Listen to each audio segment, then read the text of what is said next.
দীর্ঘদিনের গুঞ্জন ও ভক্তদের জল্পনা কল্পনার অবসান ঘটিয়ে বিয়ে করেছেন জনপ্রিয় উপস্থাপক ও কন্টেন্ট ক্রিয়েটর রাফসান সাবাব এবং আলোচিত সঙ্গীতশিল্পী জেফার রহমান। ওপেন সিক্রেট হিসেবে পরিচিত এই তারকা জুটির সম্পর্ক এবার পরিণয়ে রূপ নিয়েছে। বিয়ের ঘোষণার পর থেকেই রাফসানের প্রথম স্ত্রী এশা আলোচনার কেন্দ্রবিন্দুতে ছিলেন, কিন্তু এ বিষয়ে তিনি কোনো মন্তব্য করেননি। তবে রাফসানের নতুন বিয়ের 2 দিন পর সামাজিক মাধ্যমে একটি পোস্ট করে নীরবতা ভাঙেন সানিয়া এশা। তিনি জানান, অতীতের পরিচয় পেছনে ফেলে তিনি নিজের ক্যারিয়ার ও আত্মপরিচয়কে সামনে নিয়ে এগোতে চান।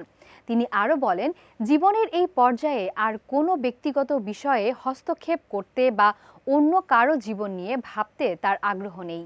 এশা আরও জানিয়েছেন, তিনি কঠিন সময় পেরিয়ে নিজের জন্য অনেক কিছু অর্জন করেছেন।